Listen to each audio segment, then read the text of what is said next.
Hi everyone, this is Crow for Sports Crapology. So I got my NHL shirt on today because I support the NHL. I don't support the NBA. I watched the NBA for years. I don't watch it anymore. During that season, I watched hockey instead. I prefer hockey because the NBA, it's 125, 130 points you have to score now to win a game. The people in charge of the NBA, they thought it's not good to have low scoring games. We need the game to be higher scoring. So they went to, I think they have an agreement with the coaches and everybody, we're not gonna play defense, let guys score. It's kind of like the All-Star game, but on a smaller scale. All-Star game, they all agree the All-Stars are not going to play defense and just let guys drive the lane and dunk and whatever. They put the three-point shot in, and that's all people do is just throw up three-point shots. It's more like the Euro game. They changed it into the Euro game. The Europeans aren't as good at it as the NBA players are. There's no more centers playing in the post and things like that. But anyway, the scores are 130 to 120, and it's just not interesting to me. It's, with the players in college, who's going to get drafted. Whoever can average the most points is going to get drafted top. They don't care about rebounding, defense, or anything else in the game, just scoring. So I don't like it. I know that they've done some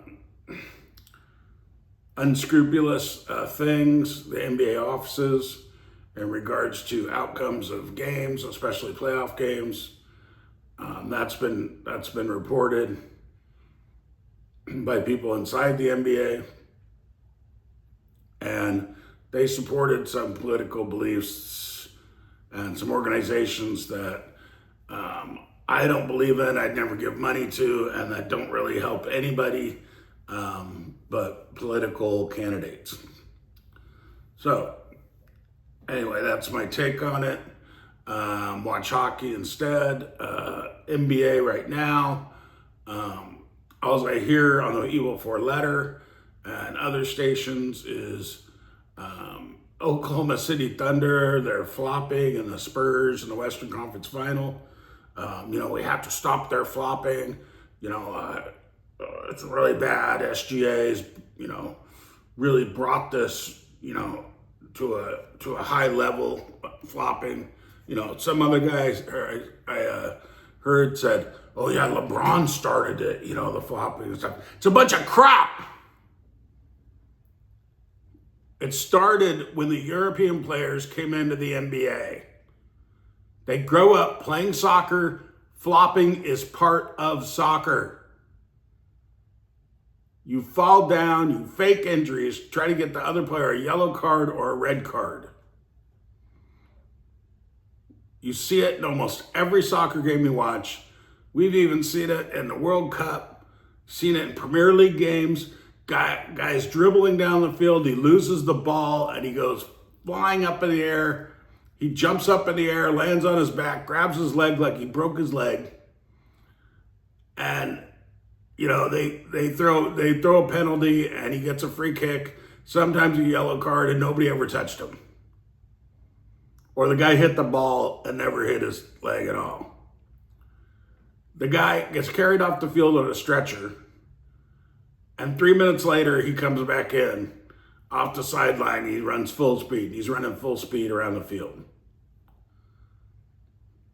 So it's part of soccer. This is like what these guys grew up with. They all played soccer. Most American kids played baseball. Maybe not anymore, but in my day they did.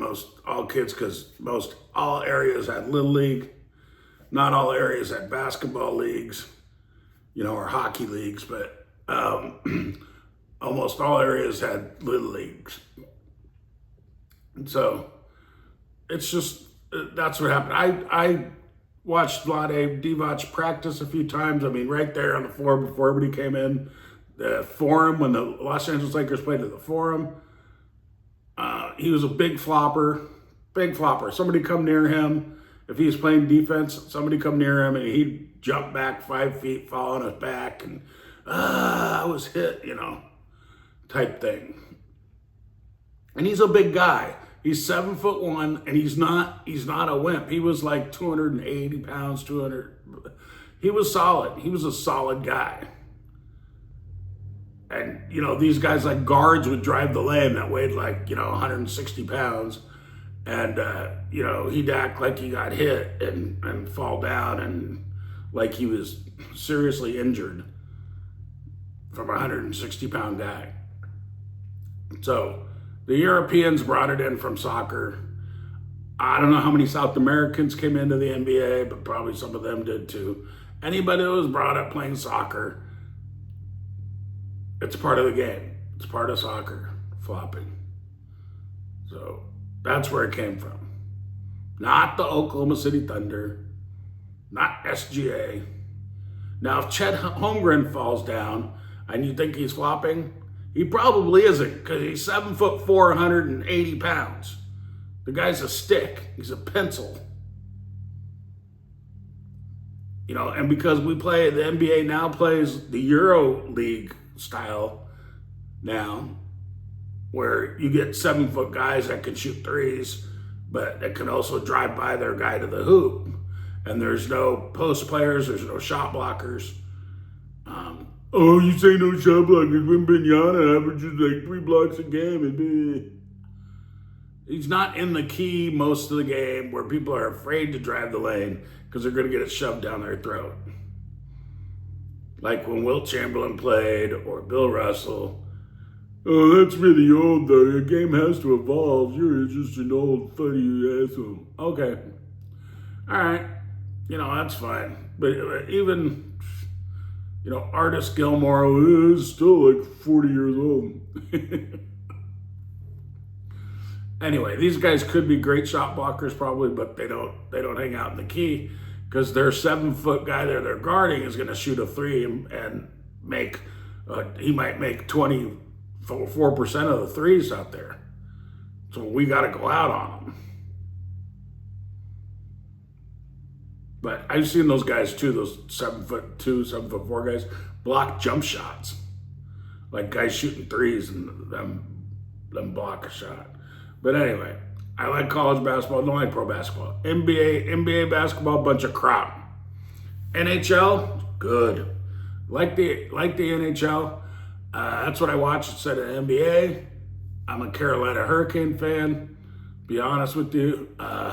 I was scared. Montreal came out in the first game of the Eastern Conference Finals and stuck it to them. They skated much faster. They got to every puck. They were way quicker. They moved the goalie, Frederick Anderson. He really isn't having a good year this year. He was great last year, but he's not having as good a year this year, and they keep him in there for every game. He's okay. He's doing okay this year, but he's not really as good as he was last year or one of the top goalies in the league. But, that's an exciting final. Them in Montreal, they're young guys. They can skate really fast. These guys are skating fast. They're hitting hard. The Vegas Knights played the Avalanche. Avalanche, a big favorite in the Western Conference Finals. And the Vegas Knights sweep them 4-0. Who thought that was going to happen? You think that's going to happen in the NBA? No, I don't think so. The Knights took out the Avalanche. Avalanche were the favorites to win the whole thing. So now we're going to have the Golden Knights and hopefully my Carolina Hurricanes. Hurricanes came back in the second 2 games and had that suffocating forechecking that they usually do. And, they had like 35 shots to 10 shots in each game, and they beat the Canadiens in the next 2 games, and hopefully they'll beat them Canadiens again and again and get to the finals. And then it'll be an NHL final for Lord Stanley's Cup between the Las Vegas Golden Knights and the Carolina Hurricanes. But hockey, it's fast, it's difficult, it's highly skilled, it's rough, they hit each other. the early rounds of the playoffs, like Ottawa against the Hurricanes. Ottawa just tried to literally beat the crap out of them because they couldn't skate with them. They couldn't beat them in a hockey game, so they tried to beat them up. That happens in hockey sometimes. You get teams they think they can't win, so they just try to beat up the other team, get in fights, which is kind of entertaining too. But anyway, watch the NHL, much better game. I wouldn't recommend the NBA. NHL finals are going to be great, especially if the Knights are there against the Hurricanes. That'll be a good one. A lot of forechecking for the Hurricanes, and the Knights are a tough defensive team. They're probably bigger and stronger and tougher, but Hurricanes maybe will be quicker and with their sticks and their skates and be better forechecking and get some opportunities to score against that Knights defense. Anyway, this is Crow for Sports Crapology. Watch us on YouTube and watch us on X. Thank you for watching.